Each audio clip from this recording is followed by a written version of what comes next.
There are few things that the apostles fear. This is after all their true desire, to get rid of their human fears and to transcend humanity so that they may have a chance to fulfill their desires.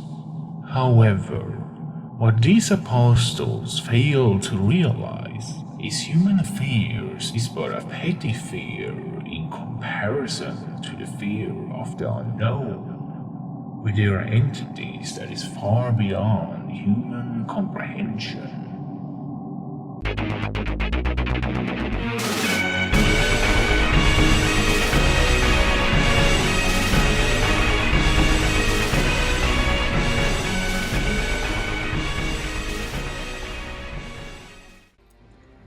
Skull Knight, one of the most enigmatic characters in Berserk, whose origin very few seems to know of, and only bits and pieces hints of Skull Knight's past.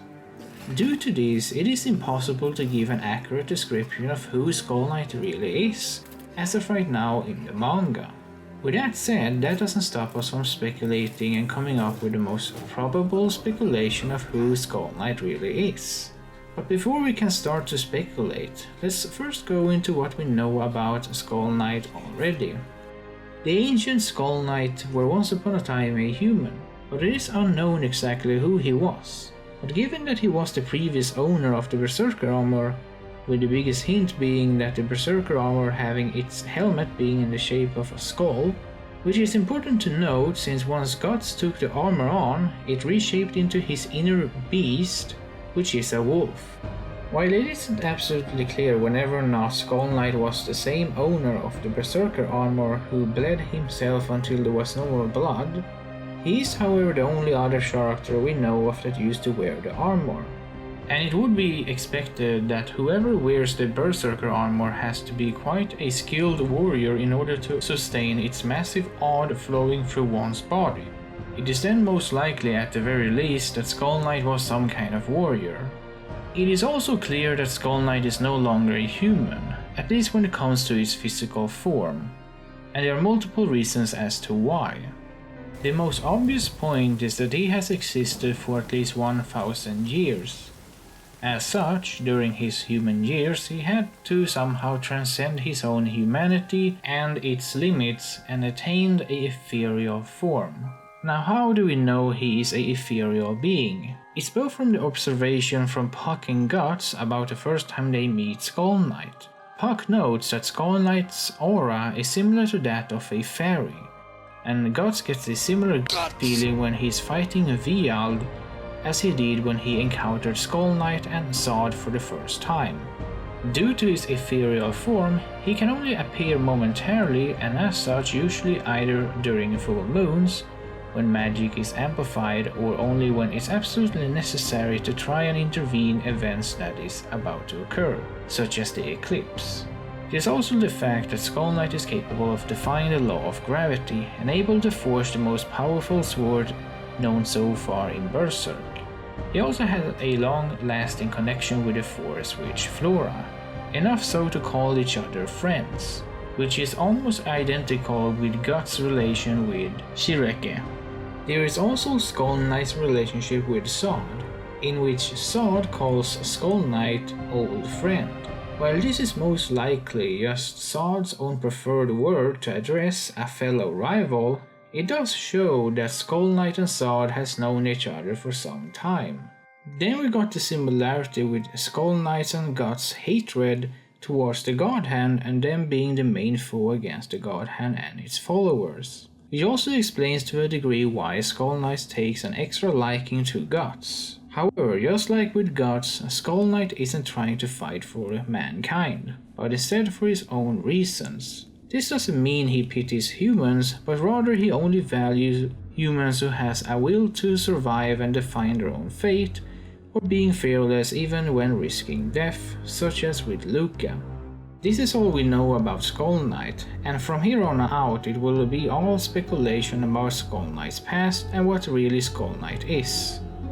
It's been hinted and somewhat confirmed that Skull Knight's past as a human was the legendary conqueror Geiseri. This is based on 3 observations. Ganging up. Geiseric's old helmet is shaped that of a skull, and the previous owner of the Berserker armor also had its helmet shaped as a skull. And this holds an important connection with Skull Knight since it's in Skull Knight's name. The other one is in the third Golden Ark movie. When we get to see Geiseric, you will notice that Geiseric and Skull Knight have a pretty similar sword, although the rest of the armor bear little to no similarity. The third, albeit a bit arbitrary, is the fact that Skull Knight has a special grudge against the God Hand Void. Why this is important is because there is a story about a sage who got locked up in the Tower of Conviction by Geiseric for speaking of Geiseric's sins in public, and it is then said that an angel descended towards the sage and presumably either punished Geiseric and or freed the sage. This event is said to have been either the birth of Void or Void himself helping out the sage.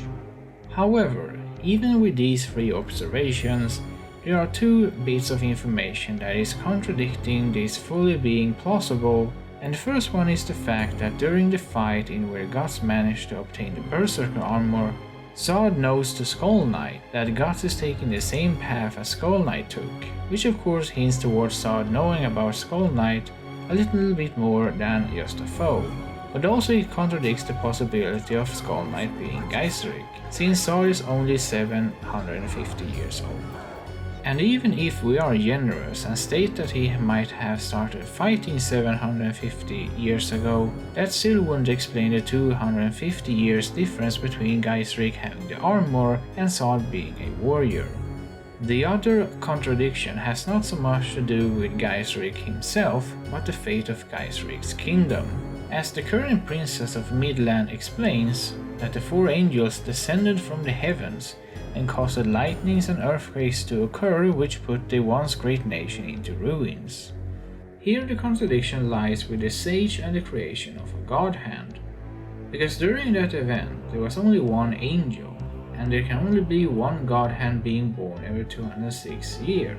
But suddenly when it comes to the destruction of Midland Empire, there are four angels.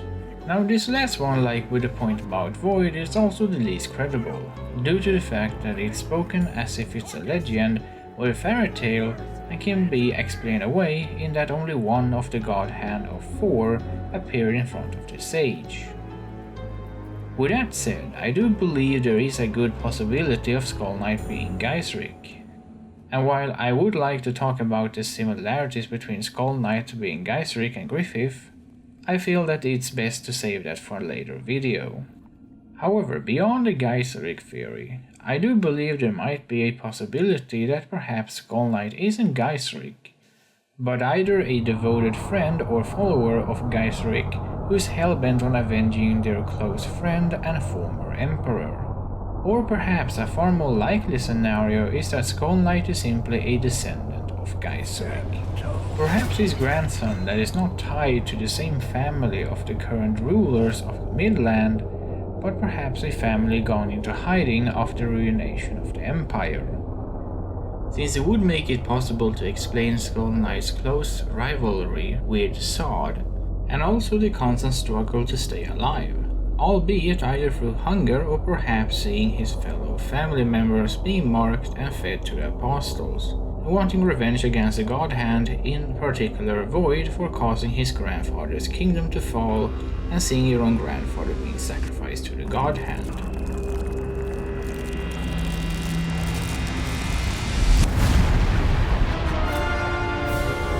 Theory suggests that he is simply a human spirit trapped inside a magically enchanted armor similar to Elric from Full Metal Alchemist. For me, it's a bit far-fetched due to a couple of factors. First off is that Skull Knight simply has no problem defying the laws of gravity thanks to his horse, which happens, for example, during the Tower of Conviction arc.